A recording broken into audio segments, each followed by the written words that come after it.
Hi, I'm a recovering addict. My name is Steve. This is On Life's Terms Personal Stories Series, Episode 4. This story appears on page 142 of the 6th edition of the Narcotics Anonymous Basic Text. In this story, originally published in our Little White Book and added to the basic text at the 2nd edition, a mother learns that she can come out of the paralyzing fear of addiction and turn her whole life around. She claims her seat as a woman in NA and hopes that one day more women will find recovery. Fearful mother. I thought an addict was a person who was using hard drugs, someone who was on the streets or in jail. My pattern was different. I got my drugs from a doctor. I knew something was wrong, yet I tried to do right, at work, in my marriage, and in raising my children. I really tried hard. I would be doing well and then I'd fail. It went on like this, and each time it seemed like forever. It seemed like nothing would ever change. I wanted to be a good mother. I wanted to be a good wife. I wanted to be involved in society, yet never felt part of it. I went through years of telling my children, I'm sorry, but this time it will be different. I went from one doctor to another asking for help. I went for counseling, feeling everything will be all right now. But inside was still saying, what is wrong? I was changing jobs, changing doctors, changing drugs, trying different books, religions, and hair colors. I moved from one area to another, changed friends, and moved furniture. I went on vacations and also remained hidden in my home. So many things through the years, constantly feeling I'm wrong, I'm different, I'm a failure. When I had my first child, I liked it when they knocked me out. I liked the feeling of the drugs they gave me. It was a feeling that whatever is going on around me, I don't know and I don't care, really. Through the years, the tranquilizers gave me the feeling that nothing is really that important.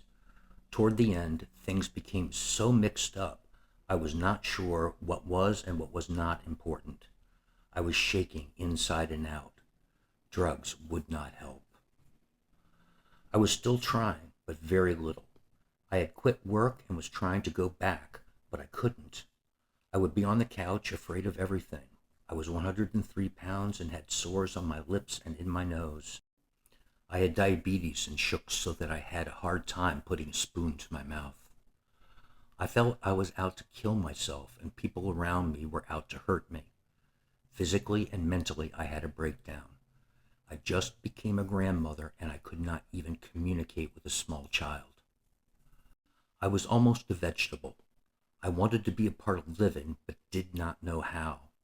Part of me said I'd be better off dead, and part of me said there has to be a better way of living. When I started on the program of NA, there were a lot of people who suggested just everyday things for me to do, like eating, taking a bath, getting dressed, going for a walk, going to meetings. They told me, don't be afraid. We have all gone through this. I went to a lot of meetings through the years. One thing has stuck with me. One thing they said from the beginning. Betty, you can stop running and you can be whatever you want to be and do whatever you want to do. Since being on the program, I have listened and watched many people and have seen them go through many ups and downs. I have used the teachings I felt were best for me.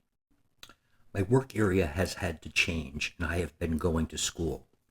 I have had to relearn all the way back to grammar school level. It has been slow for me, but very rewarding. I also decided that I need to know me better before I can have a meaningful relationship with a man. I am learning to communicate with my daughters. I am trying many things which I wanted to do for years. I am able to remember many things that I had pushed out of my mind. I have found that Betty is not that big pile of nothing, but is someone and something that I never really stopped to look at or listen to. April 1st will be my 5th NA birthday. How's that for April Fool's Day? I have been asked to update my story.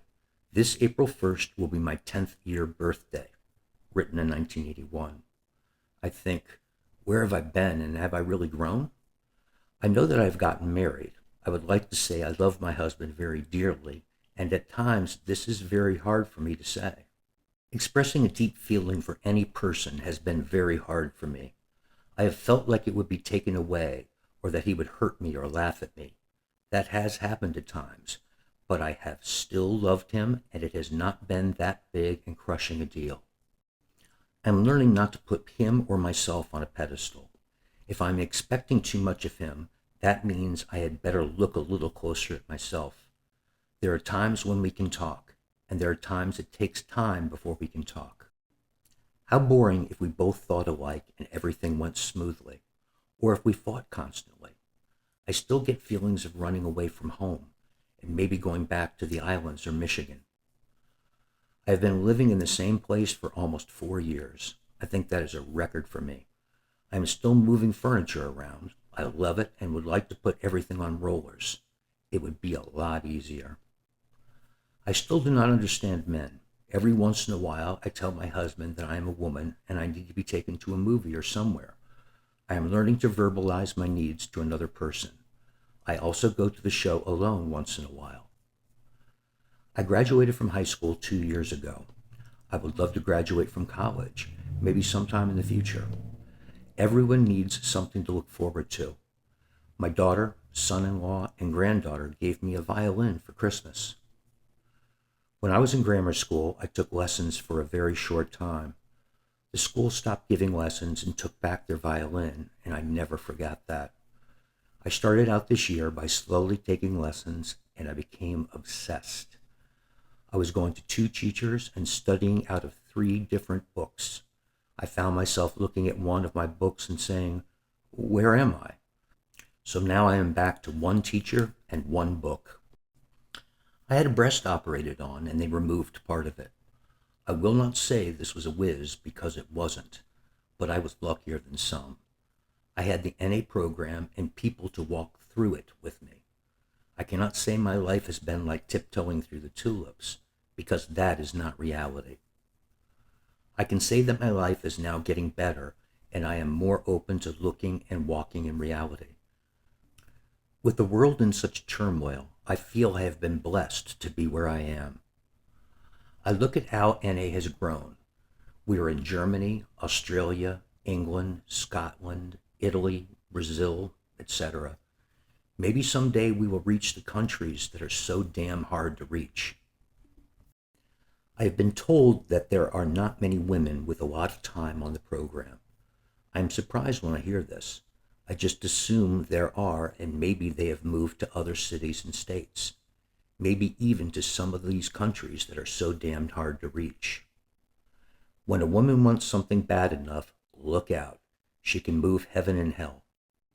One of the first things said to me was, "No one else in this world knows what you want, but you.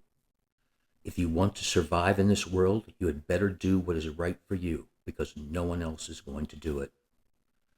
I get bumps and bruises, and I suck my thumb once in a while, but I sure get stronger each time. I have a dog named Baba Wawa.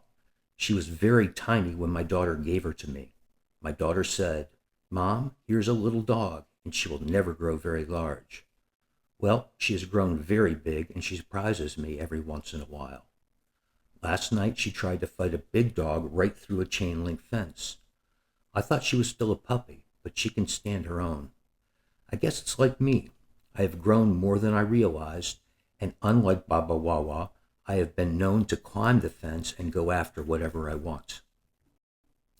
I have also been known to knock those fences down.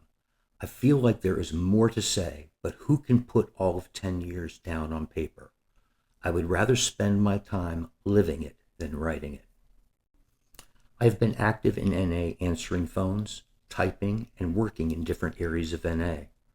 I go to meetings and talk and still feel funny and awkward. Sometimes I am a kid, all hyper. Other times it goes so smoothly that I can't remember what happened or what I said, but I feel good. What I'm trying to say is, thank heaven nothing is as bad as it used to be, and there is so much more of what there should be in my life. This has been On Life's Terms. A link to a PDF version of the basic text is included in the description of this video. A full audio version of the basic text is available for free at na.org.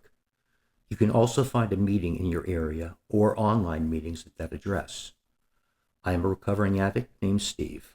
I believe that every recovering addict has a valuable story to tell, and that story will touch someone seeking our help.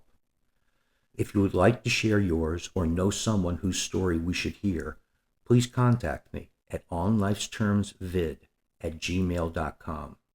Again, that is onlifestermsvid@gmail.com.